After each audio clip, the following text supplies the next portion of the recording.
The death of the suitors. There was a stunned silence in the hall. All eyes were on Odysseus. He seized the quiver of arrows, leaped up the steps onto the threshold, and turned to face the suitors with Telemachus at his side. Behind them, the great doors were already barred. Then, with the suitors still frozen in their seats, Odysseus aimed again and set a second arrow flying across the hall. It sank deep into Antonius's throat. The cruel suitor fell dying to the floor, blood spurting from the wound. Immediately, the hall was in an uproar. The suitors shouted angrily at the beggar. He had killed the noblest lord in Ithaca, and he would pay for it with his life. But when they turned to the walls for weapons, they saw to their dismay that they had all been removed. They looked back at the beggar with the bow, and their hearts began trembling. It seemed to them that the old man in rags had turned into a god. Perhaps it was Apollo himself. "You slavering dog," said Odysseus. "You are right to cower and cringe with fear, for the lion has returned. You thought I was gone forever, and that you could do what you wanted in my house. If you'd come here with dignity and honor, I'd gladly have forgiven you, and you have welcomed my return. But you lived a life of idle luxury and shame at my expense. You've terrorized my family and my servants, and mocked their suffering. You've lived as cruel cowards, and you'll die like dogs." "Noble Odysseus, listen to me, please," broke Eurymachus in a smooth, pleading voice. "Listen before you start a bloodbath in your hall.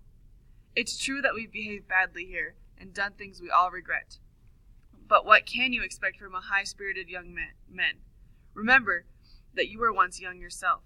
Besides, the worst culprit is already dead, lying with his blood at our feet. It was Antonius who wanted to kill your son, and taken over the kingdom for himself. He was an evil man, and we were afraid of him. He deserves to die. Let the rest of us make amends.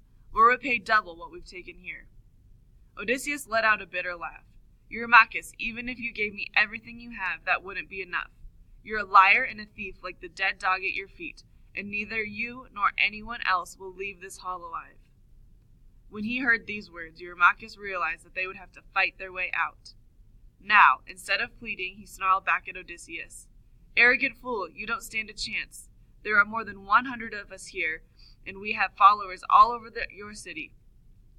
You only have your puny son and that obstinate old swineherd. What a pity that you should have to come home at last, only to die in your own hall." Eurymachus ran straight at Odysseus with his sword, raised above his head. The arrows passed clean through his heart and stopped him dead. He collapsed sideways across the table, and his dark blood mingled with spilled red wine as it dripped onto the floor. The suitors rushed towards the threshold with their sword drawn and holding tables in front of them to shield them against the rain of deadly arrows. They shouted and cursed to give themselves courage.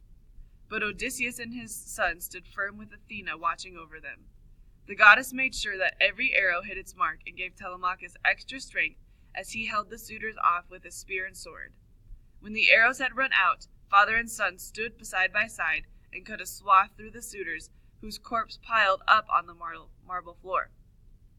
Meanwhile, Eumaeus, who had been hurling javelins past Odysseus and his son into the advancing mass, caught sight of his old enemy Malathenius struggling to open the inner doors at the far end of the hall.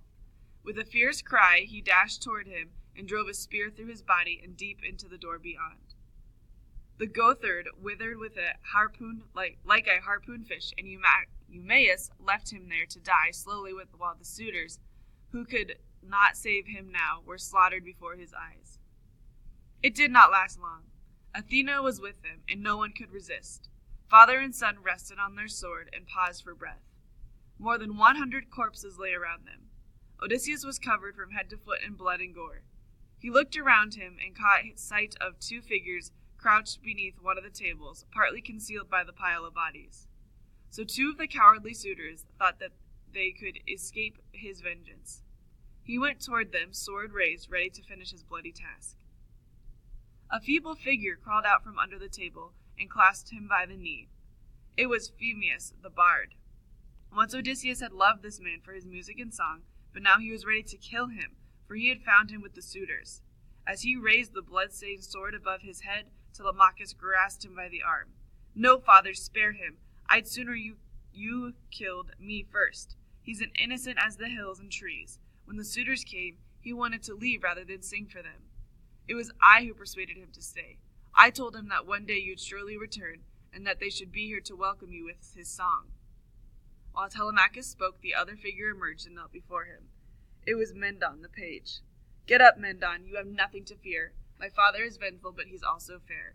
When I tell him how you looked after me in my childhood and protected me from scheming suitors for so long, I'm sure that he'll reward you with his love and not his sword." "My son is right," agreed Odysseus, smiling now. "Mendon and Phemius, I see that you have been dear friends, and to him as you always were to me. Later we'll sit together and talk about old times. But now let's clear these bodies out of the hall and wash this blood away." They called for Eurylicia, the maids, who unbolted the inner doors and entered the hall. The old nurse rejoiced when she saw what had happened, but Odysseus restrained her. Bloodshed and death were no cause for celebration.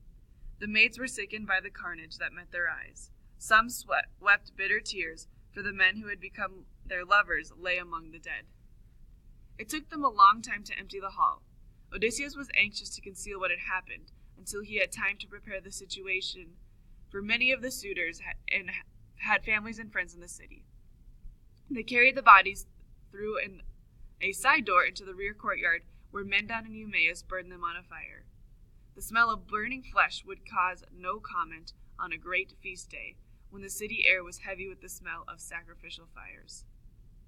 When at long last they had cleared the hall and scraped and scrubbed it clean, Odysseus sent the old nurse to fetch his wife. She found her in a deep and dreamless sleep, and she shook her hard to wake her. Penelope thought the old nurse must have gone mad. "Old Eurylicia, how can what you say be true? My husband was a great man, but he could not have stood alone against so many." However, to humor her, Penelope went down with her to the hall. When she saw Odysseus, she stepped back in amazement, trembling and pale. Her husband stood before her exactly as she remembered him. It was as though his 20 years' absence had been nothing but a dream. "Dear mother," said Telemachus, "are you so heartless that you have nothing to say to my father, who has come home after so much time and so much suffering?" "Dear son, I can't believe my eyes. This must be some god who wears my husband's shape and form. I dare not believe, after so long, that it'll really be him. My heart aches and my mind is numbed at the sight of him. Go, Telemachus, and all the rest of you. Leave us alone here. If this is indeed Odysseus, then I shall know him for myself." Now husband and wife were alone. Still trembling, Penelope approached Odysseus. She ran her hand down his leg and found the scar she knew so well. Then she looked up at him and spoke. "Odysseus, unlucky wanderer, can it really be you? Should I tell the maids to bring you out our bed and make it up once more? When you left me 20 years ago, I had put it away until your return." Odysseus drew back angrily. "What do you mean you moved the bed? I made the bed myself inside our room. I made the frame from the seasoned ash, dovetailed the joints, and inlaid the wood with silver, ivory, and gold. The bed was much bigger than the door, and no one could have moved it out without cutting it up." Penelope threw her arms around his neck and kissed and stroked his face in wonder. "Odysseus, my love, don't be angry with me. No one has moved our bed. I had to be sure it was really you, and not some god who'd come to deceive me and steal my love. But now that I'm sure of you, I could happily die in your sweet arms." Tears streamed down both of their faces as they embraced. After 20 long years of separation, they held each other once again. For a long time they kissed and stared into each other's eyes and did not say a word. Then they walked arm in arm into their room, where they found their bed already made up with bowls of fruit and wine laid out beside it. And bright-eyed Athena suspended time that night until they had loved and talked and slept their fill, and when at last dawn came, it found them lying happily in each other's arms.